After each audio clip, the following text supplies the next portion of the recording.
Welcome back to this series on the authorship and dating of the Gospels. We'll be looking at Matthew's Gospel. And what we're going to do in this series is a survey of a lot of data relevant to these issues of authorship and dating. We'll draw some approximate conclusions, but I'm not going to tell you what to think. You can draw your own specific conclusions from the data that we look at and from your own research. We will present a summary at the end of each video where we sum up our major points from each one of the Gospels as we go through them. So you'll remember from our introduction to this series, if you have watched that. If not, I would highly encourage you to, because we're going to assume that you know some stuff from that video. But we talked in that video about the extremely high probability that the titles were assigned to the Gospels in the first century. Now, in the Hermeneia commentary series on Matthew, written by Ulrich Luz, he says, thus the Gospel was probably attributed to Matthew the Apostle earlier than 100 CE. That leaves little time for ascribing to the Apostle an originally anonymous book, or a book that came from an unknown Jewish Christian named Matthew.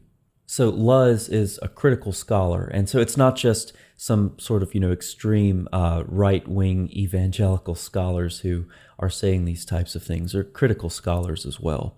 Drawing from Hingel's work, Douglas Moo and D.A. Carson conclude, in short, the argument that Matthew was understood to be the author of the first gospel long before Papias wrote his difficult words, affirming such a connection seems very strong, even if not unassailable.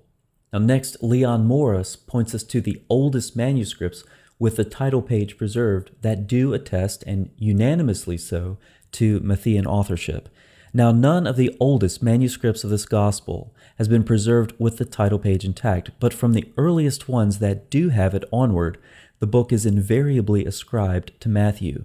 This point is of greater weight than is usually recognized. We must face the fact that throughout antiquity it is accepted that Matthew wrote this gospel, and that there is no other name in the tradition. So I wanted to take this time to pull up CSNTM for you.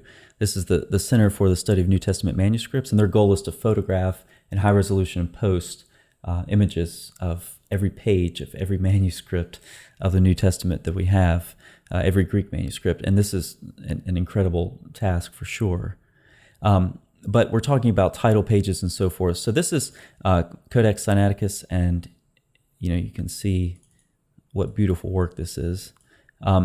But the title page, here's the title page of Matthew, for example. And so you go to the top, Kata Mathion. So it's not one of the oldest manuscripts. I'm just pulling it up as an example, and I'll put the link in a pinned comment for those of you who don't know about that. You actually want to go look at some old Greek manuscripts, you can do that. So what's the issue then? The attestation of Matthew as the gospel writer is unanimous in church history. From the earliest manuscripts we have that preserve the title page, it's always attributed to Matthew. Right? So Matthew. So what's the question about authorship? Well, some of that stems from a quotation by Papias. Papias says, so then Matthew wrote the oracles in the Hebrew or Aramaic language, and everyone interpreted them as he was able. Now, Papias' words come to us from Eusebius, and the difficulty with this quote is that every single word, just about, is ambiguous. What are the oracles? Is this Hebrew or Aramaic? Is this the actual language? Or is this the style? Does it refer to some sort of a Semitic style? That is, writing in Greek using Semitisms. What does interpreted mean? Does it mean interpreted from another language or from another literary style? So let's kind of take these one by one, and we will present some differing opinions for sure as we go through this. But let's first address the issue of the language Matthew's gospel was originally written in. Carson and Moo say the mix of text forms in Matthew's gospel suggests writing in Greek, but with knowledge of Semitic languages. There are detailed verbal connections in Greek between Matthew and Mark, and Matthew does not read like a translation from a Semitic language to Greek. So you can see how Papias' words are, a bit difficult. How are we to understand this? Well, we'll talk a little bit more about that later. But with respect to Matthew, Papias clearly attests to Matthean authorship. R.T. France notes, patristic tradition is unanimous that the author was Matthew, and no other Matthew is suggested than the disciple of that name whose call is described in Matthew 9, verse 9. The church fathers are unanimous as well. Carson and Moo say, without exception, they, the church fathers, held that the Apostle Matthew wrote canonical Matthew and that it was first written in Semitic. That is true, for instance, of Irenaeus, Tertullian, Origen, Eusebius, and Jerome. So you can see how when the authorship of Matthew comes up, then this quote from Papias comes up, and that gets dragged into the picture. So now you're talking about the language that Matthew was originally written in. Do you want to say, okay, it was written in Semitic language, or it was written in Greek with Semitic style, or do you want to say Papias was wrong that it was written in Semitic? He was thinking of some other Hebrew writing, but he was right about Matthean authorship, right? So you can see how these two issues can kind of become entangled, but they don't necessarily have to be. Carson and Moo are on the side of Papias referring to a Semitic language, and they say, in short, the evidence leads to a difficult conclusion. We are gently nudged to the conclusion that Papias was wrong when he claimed that Matthew was first written in Aramaic. Now, how could Papias have been wrong about this? Well, they suggest a couple of options. It was a natural conclusion since Jesus' ministry was among the Hebrews. Papias had little knowledge of the popularity of Greek in first century Palestine, or he was confused with other Hebrew writings in circulation. Now, this is not the only option. Gundry offers a thorough analysis on this issue, and the Hebrew dialect, he's referring to Papias' words, a Hebrew dialect, then, does not imply that Matthew wrote in the Aramaic language. In other connections, we should expect the conjunction of Hebrew and dialect to form a linguistic reference, but the stylistic contrast between Mark and Matthew cancels such an expectation here. And we have yet another option. All these passages suggest that the Greek version of Matthew was earlier translated back from Greek into Aramaic. This back translation was represented by Jewish Christians, however, as the original form of Matthew. So, I want to present you with options here because you're going to run into people who will say, well, Matthew was written in Hebrew or Aramaic first, end of story.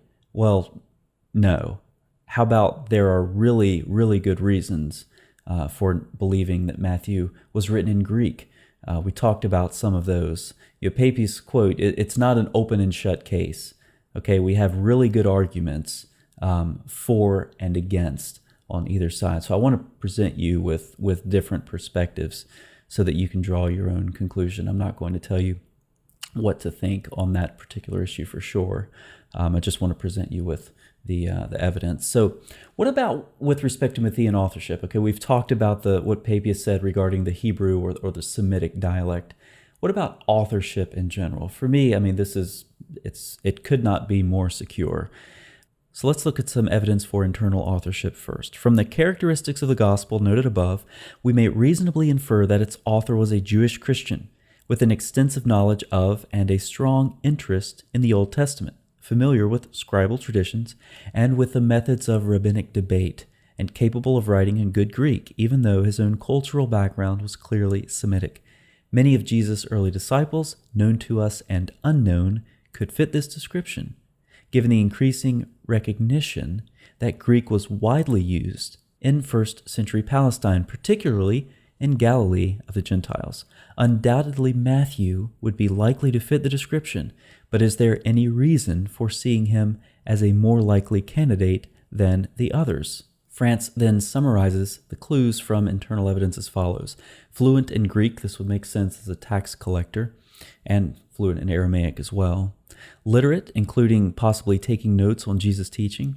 A record keeper, well-educated, perhaps a self-portrait in Matthew 13:52, and then numerous references to tax collectors and financial affairs in the gospel, which would make sense if Matthew was a tax collector. Leon Morris lists some of these discussions of financial affairs and money. Matthew uses the general word for money, namisma, and the words for gold 5 times, silver 10 times, and talent 14 times, a total of 29, whereas Mark refers to silver once and Luke has it 4 times. They have none of the other words for big currency. Of course, this would make sense if Matthew was a publican. As Jesus passed on from there, he saw a man called Matthew sitting at a tax booth, and he said to him, "Follow me," and he arose and followed him. Origin is relevant at this point among the 4 Gospels, which are the only indisputable ones in the Church of God under heaven. I, Origin, have learned by tradition that the first was written by Matthew, who was once a publican. So let's look at some more of what the church fathers have to say. Once again, the attestation to Matthean authorship is unanimous. Irenaeus of Lyon, Matthew also issued a written gospel among the Hebrews in their own dialect. We have very early attestation from Ignatius as well, who was writing in the 1st century or perhaps the early 2nd century at this point. Hengel notes this. Ignatius certainly knows the Gospel of Matthew. In a footnote, he lists some parallels. A very dense section by Ignatius, Son of God, according to the will and power of God, truly born of a virgin, baptized by John, that all righteousness might be fulfilled by him. He's just quoting, Matthew time and time again. Before we move on to the issue of dating, let's look at one final quote by Leon Morris. Matthew was not, as far as our information goes, especially prominent, either among the 12 or in the early church. Accordingly, there seems to be no reason for assigning to him such an important writing, unless, in fact, he wrote it.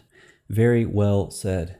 Let's move on to the issue of date. That quote that we heard just a couple of minutes ago from Ignatius puts an upper limit on the writing of the Gospel of Matthew, quite obviously. There are certain presuppositions that go into dating the Gospels. Every scholar has them. Let's look at a couple. So the first one would be Markan priority, assuming that Mark's Gospel was written first. Okay, whatever date you put for Mark's Gospel, Matthew has to be after that. Okay, so that's an assumption. Another one would be apparent anachronisms. You're not going to run into this directly with Muslims, but indirectly. Because any anachronism, a big one in the Gospels would be the destruction of the temple. Anything that remotely refers to the destruction of the temple has to be after AD 70, because some scholars, of course, are going to have the presupposition against predictive prophecy, secular scholars, for example. So therefore, Matthew has to be after AD 70, and it couldn't be right after AD 70 because it would be a bigger subject in Matthew's Gospel. So it has to be, there has to be a buffer of time there. So Matthew's Gospel gets pushed later and later. Now, like I said, this is not something that you're going to run into directly with Muslims, but indirectly, because Muslims are going to read from secular scholars, namely one secular scholar, the only secular scholar that they will cite, and that's Ehrman. So the scholars like that are going to smuggle in these sorts of presuppositions, and you're going to encounter them indirectly from Muslims. The third would be tensions between Jews and Christians, the way that's portrayed in Matthew's Gospel. Some scholars say that reflects the sort of social circumstances around 85 AD. So that's going to push the Gospel into that area. So these are all open to numerous criticisms. Scholars who would want to suggest an earlier date would cite things like Matthew's independence of Pauline writings. Matthew mentions the Sadducees 6 times, but these fell out of influence after AD 70. Matthew's preoccupation with Jerusalem, that would be a very odd fixture if Matthew was writing after AD 70. Matthew's phrasing of the flight from Jerusalem. Matthew's reference to a gift at the altar would be a very odd reference if the temple was destroyed. Matthew uses the present tense when Jesus describes the temple as a den of robbers. Woe to you, blind guides, who say if anyone swears by the temple. Once again, all of these temple references would be very odd if the temple was destroyed. Matthew's focus on Jewish persecution of the Christians instead of Roman persecution. So for some scholars, like Gundry, the question is not before or after 70 AD, but how long before 70 AD. Gundry says very clearly, how much earlier than AD 70 did Matthew write his gospel? Now, Gundry is one of those scholars who can sway the scholarly consensus, and he appears to attempt that here. Many recent sociological studies of Matthew are flawed by the unargued assumption that Matthew wrote after AD 70. Further, such studies should reposition Matthew before AD 70. So where does this leave us with authorship and dating of Matthew's Gospel? Well, I would suggest some things to keep in mind as we summarize our findings from this video. We do have internal evidence in the Gospel that matches Matthew's description. It's highly unlikely that Matthew was originally written in Semitic. It's improbable that the Gospel could have been renamed from another author and distributed so quickly. The book is universally ascribed to Matthew in ancient tradition.